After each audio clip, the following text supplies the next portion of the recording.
The best piece of advice I ever got, and this is gonna sound so silly, but it's do the right thing whether somebody's watching or not. I love that. I love that my mentors and coaches, they always taught me to listen to my conscience and just really be integrity filled with good character and just do right by people. I grew up in St. Louis. I went to Pittsburgh, Pennsylvania and owned my company up there for a little bit and then came back to St. Louis. My nickname was Yellin' Ellen because I was very loud and obnoxious and bossy and sporty and excited. And I loved adventure. I loved having fun, always wanting to do something. So I'd wake up like, what are we doing today? So I have an older sister and a younger sister. I'm really close with my younger sister and my older sister too. My older sister is 13 years older than me. And my younger sister's 5 years younger than me. I did want to be a boss lady. I wanted to manage, I wanted to own something. I wanted to do something cool and kind of epic with my life. I wasn't sure what, and I would constantly think of things that I wanted to invent because I knew I wanted to invent something so I could be an entrepreneur. So you know, like when stuff gets stuck in the car seat, I'm gonna invent something that covers it so nothing falls down those cracks.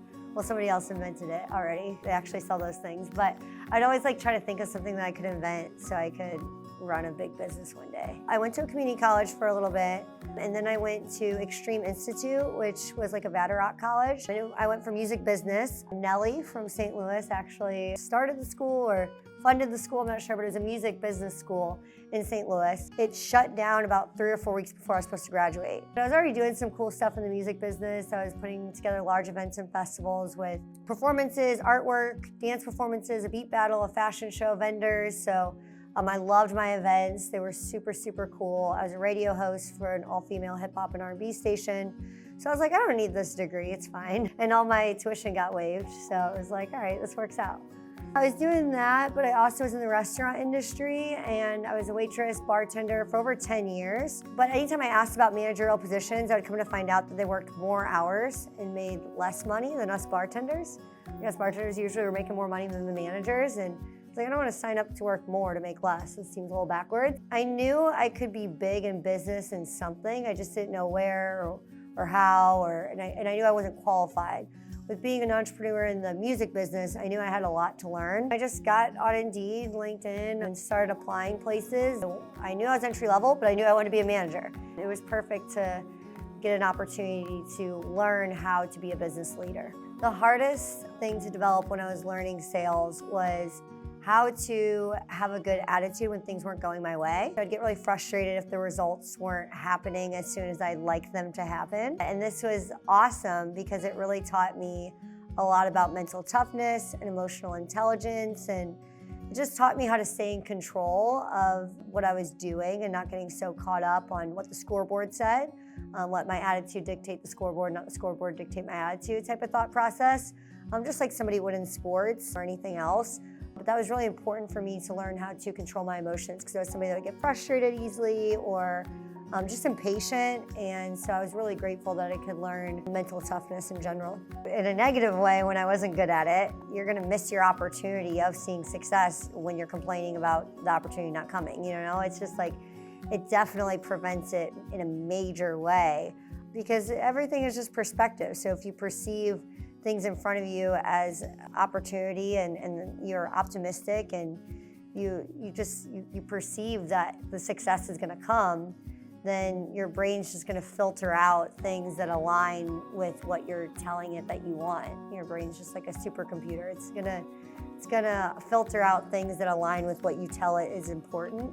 I had to learn that I'm gonna self-sabotage my own success if I just get impatient or frustrated. So I think being patient and still focused on the end goal and having that stick-tivity and the overall grit to accomplish what I wanted and kind of have that no matter whatever it takes. Doesn't matter how long it takes, doesn't matter how hard it is. At the end of the day, this is what I'm gonna accomplish, and the challenges that come along the way, they're just currency. They're opportunity to get better in the skill set or mindset, and that's just gonna help me add more value long-term and be worth more. I had to really look at things as opportunities and not roadblocks. First, I think my family was, they were supportive, but now that I'm, doing my thing and things are going really, really well, they're like, yeah, we weren't sure at first. We didn't really understand, was this something that was going to be stable long term, is all the success that she's working towards, that's something that's really going to come to fruition. And they were very unsure, but they didn't show that to me. But now, after they've really been a part of our industry by coming to different events and stuff like that, they're like, oh wow, this is really even bigger than what you promoted it to be.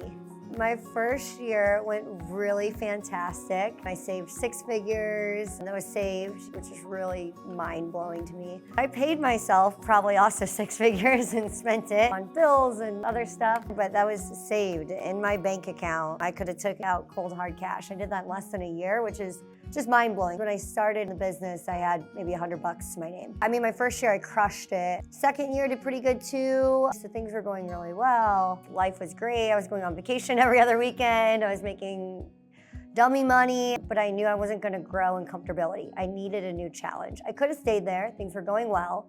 But I was like, I'm gonna take 3 people and go to St. Louis and put myself back into the frying pan. And that challenge made me 10 times better. So even though this was a harder year, I'm better because of it, because I had to learn, I had to grow, I had to develop, I had to be uncomfortable again. It was a hard choice because it was gonna be harder when life was easy, but life will be even easier a year from now than it was when I was in Pittsburgh, because I chose to make it hard again. The biggest misconception about our industry is the legitimacy. I know there's people that will say, oh, it's a scam, it's illegitimate. It's like, why would the biggest companies in the world, some of the most powerful CEOs to ever exist, multiple of them, Costco, AT&T, all these huge companies get at a round table, say, hey, we should hire an illegitimate company that does bad business to represent all of us.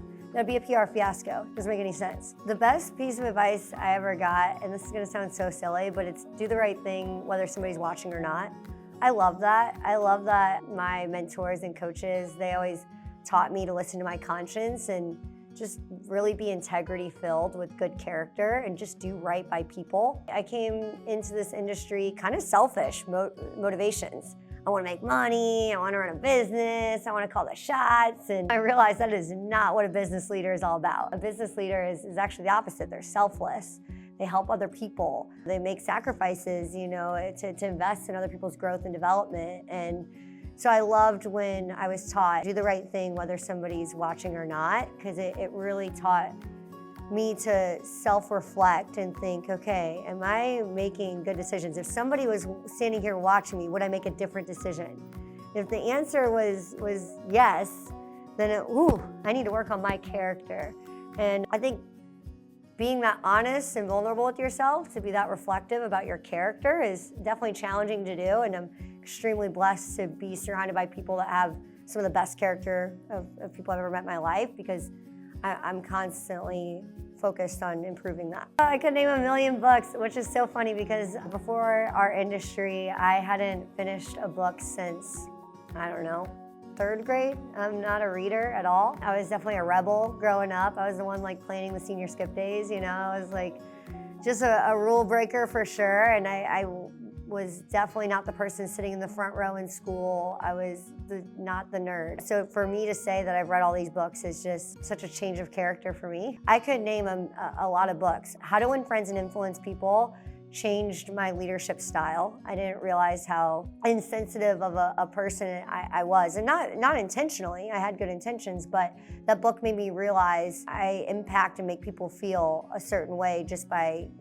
being more conscious of how I present myself and how I deliver a message. So I love the book. The Everyday Leader is a really good book that also, that book told me about myself. I was like, wow. I felt like I had a CritCon from this book. Anything by John Maxwell is incredible. Grit by Angela Duckworth. There's a book called Trust and Inspire that I really like. The Dream Manager, I really like that book. Wired That Way, I really liked Wired That Way. It's a long book, but it really helps you realize what type of person you are, how other people operate, and how other people think.